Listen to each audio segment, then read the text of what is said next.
Good morning बच्चों, हमेशा की तरह आज भी हम ई क्लासेस के अंदर क्लास 10th का जो टॉपिक लेके चल रहे हैं, area of combination of plane figures. आपको जो प्लेन फिगर दे रखे हैं उनका कॉम्बिनेशन दे रखा है, उसका जो शेडेड रीजन वगैरह मिलेगा 15.3 की एक्सरसाइज में, वो आपको फाइंड करना है। अब इसमें पहला क्वेश्चन दे रखा है, find the circumference of the in circle of square with side 14 centimetre. देखो, एक अपना स्क्वायर है, उसके अंदर एक आपको सर्किल दे रखा है। ये सर्किल आपको ये सर्किल दे रखा है ABCD। इस सर्किल की जो साइड है वो 14 सेंटीमीटर है। कितनी है? 14 सेंटीमीटर। इसके अंदर जो सर्किल है उसकी सर्कमफ्रेंस फाइंड करनी है। तो सबसे पहले देखो, ये इसका सेंटर मान लेते हैं और इसको ऐसे उठा दिया तो ये डायमीटर हो गया PQ। PQ क्या होगा? इसका डायमीटर। PQ और AB या DC दोनों क्या होंगे? इक्वल होंगे, क्योंकि जितना AB उतना क्या होगा? ये PQ होगा। तो PQ से सर्किल का क्या होगा? डायमीटर होगा। क्या हो गया? डायमीटर हो गया।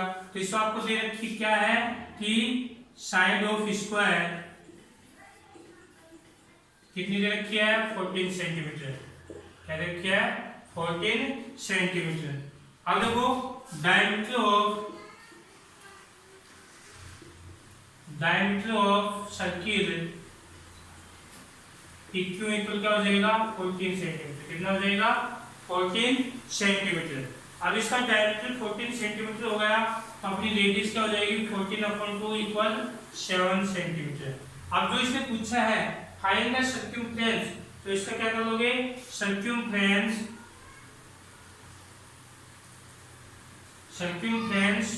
ऑफ सर्किल इक्वल क्या होगी? 2πr।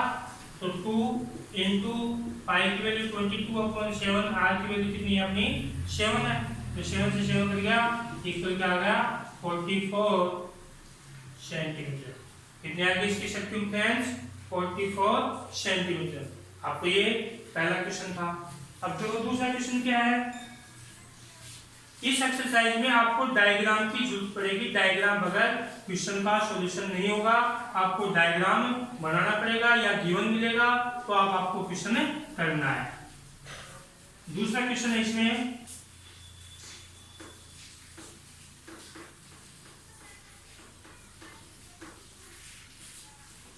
दूसरे क्वेश्चन में कहना है कि the difference between the circumference and the radius of a circle is 74। दूसरे क्वेश्चन में दे दिया है कि डिफरेंस दे रखा है कि डिफरेंस circumference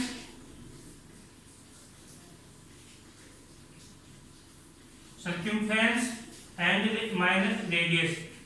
सर्कमफ्रेंस और रेडियस का दोनों का डिफरेंस दे दिया 74। अभी अगर find the area of circle. अब एरिया फाइंड करना है किसका? सर्किल का। तो देखो क्या करोगे, इसकी सर्कमफ्रेंस क्या होगी? 2πr माइनस r इक्वल क्या हो जाएगा? 74। r कॉमन ले लिया, 2π माइनस 1 इक्वल 74। अब r कॉमन है, 2 इंटू 22/7 माइनस 1 इक्वल क्या हो जाएगा? 74। अब देखो इसका 44/7 माइनस 1 इक्वल 74। अब ये एलसीएम लिया 7 आया, 44 माइनस इस नीचे 1 7 इक्वल 74। अभी कितना हो जाएगा? 37 बच जाएगा अपॉन 7 इक्वल 74। तो r इक्वल क्या हो जाएगा? 74 मल्टीप्लाई 7/37। 37 टू जा 74। तो r की वैल्यू कितनी आ जाएगी अपनी? 14 सेंटीमीटर। कितनी आ गई? 2 मल्टीप्लाई 7 कितना हो जाएगा? 14 सेंटीमीटर। अभी क्या पूछा इसने? Area of circle. तो पाई आर स्क्वायर क्या हो जाएगा? पाई आर स्क्वायर। पाई की वैल्यू क्या है? 22/7। आर की वैल्यू कितनी आई? 14 इंटू 14, 7 टू जा 14, 44 मल्टीप्लाई 14। ये इसका क्या आ जाएगा? एरिया जाएगा। क्या आ जाएगा? इसका एरिया जाएगा अपना। क्या क्या मैंने? सर्कमफ्रेंस 2πr, रेडियस r, दोनों का डिफरेंस 74 है। आर दोनों में कॉमन ले लिया, 2 पाई माइनस या 1 बच गया, पाई की वैल्यू 22/7 रख दी, इन दोनों को मल्टीप्लाई किया 44/7 -1, इस तरह से इसको हमने सॉल्यूशन किया तो इसकी रेडियस आ गई, फिर रेडियस आ गई तो इसका हमने एरिया फाइंड कर दिया। ओके, फिर थर्ड क्वेश्चन है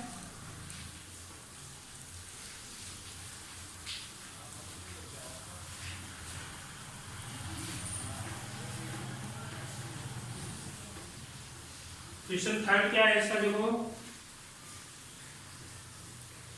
एक आपको डायग्राम दे रखा है, फिगर दे रखी है, इसमें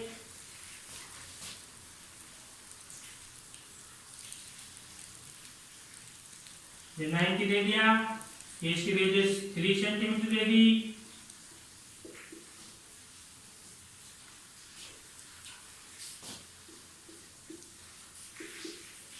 ठीक है। अब ये कहना है कि find the area of shaded region, find the area of shaded region. तो देखो शेडेड रीजन का एरिया फाइंड करना है, तो एक सेगमेंट है, क्या है ये, माइनर सेगमेंट है। इस सेगमेंट के लिए आपको आर की वैल्यू 3 सेंटीमीटर है, कितनी है, 3 सेंटीमीटर, थीटा 90 है, तो आपको area of segment, area of segment उसका फॉर्मूला लगा के क्या होगा, pi r square theta upon 360 minus r square upon 2 sine theta. अब इसमें क्या करोगे, पाई की वैल्यू 3.14 ले लेना, आर की वैल्यू यहाँ पर 3 है, थीटा 90 है, साइन 90 की वैल्यू 1 होगी, साइन 90 की वैल्यू कितनी होगी, 1 होगी, तो यहाँ 1 आ जाएगा। और इसका आपको सॉल्यूशन कर लेना है, तो एरिया ऑफ शेडेड रीजन आपका फाइंड हो जाएगा। समझ गए, इसको इस तरह से करना है कि ये सेगमेंट है, इसका एरिया ऑफ सेगमेंट का फॉर्मूला लगाओ, आर की वैल्यू 3 है, थीटा 90 है, और इसमें रख दो, साइन 90 की वैल्यू क्या होगी, 1 होगी, क्या होगी, 1 होगी। इस तरह से आपको क्वेश्चन करना है। ओके, फोर्थ क्वेश्चन है इसका,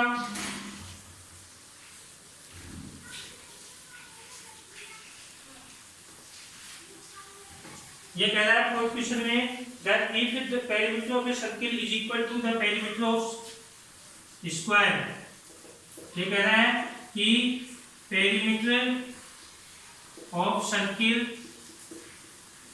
equal perimeter of square, दोनों का क्या है, पेरीमीटर इक्वल है।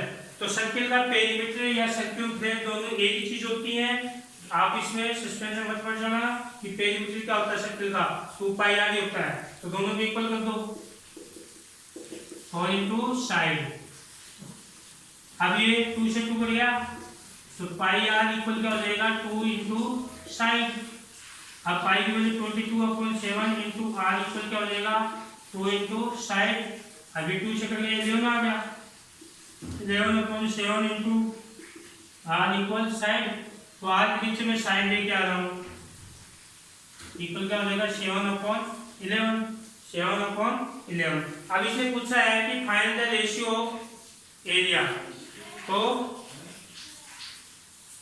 रेशियो ऑफ देयर एरिया, देखो क्या हो जाएगा, क्या हो जाएगा, area of circle, area of circle upon area of square, दोनों का है, हमने नीचे ऊपर नीचे रेशियो फाइंड करना है। तो अब सर्किल का एरिया होता है पाई आर स्क्वायर और इसका होता है साइड स्क्वायर। अब देखो मैं इसको क्या लिख रहा हूँ, pi into r upon side इसका होल स्क्वायर, क्योंकि दोनों के ऊपर स्क्वायर है तो आर अपॉन साइड लिख दिया। अब पाई की वैल्यू क्या है, 22/7, और आर अपॉन साइड की वैल्यु कितनी है, 7/11, यहाँ पर रख दो इसका स्क्वायर। अब स्क्वायर कर दो, 49/121। अब ये से कटता है, 7 आ गया, और 11 से कटता है 2, और ये 11, तो कितना बच गया, 2 इंटू 7/11, तो कितना हो जाएगा, 14/11 इक्वल क्या होगा, 14/11। तो इसके एरिया का जो रेशियो है वो कितना आ गया, 14/11। तो इस तरह से आपको ये 4 क्वेश्चन मैंने बताए, इसके सॉल्यूशन बताए, इस तरह से आपको करना है। जो क्वेश्चन में दिया उसके हिसाब से चलना है। इसमें दिया पेरिमीटर सर्किल और पेरिमीटर इसका दोनों इक्वल दिए तो दोनों का मैंने रख दिया, ये रेशियो फाइंड कर लिया। फिर इनका एरिया और जो रेशियो ऑफ एरिया लिख रखा है तो इस सर्किल का ऊपर तो स्क्वायर में नीचे लिख दिया।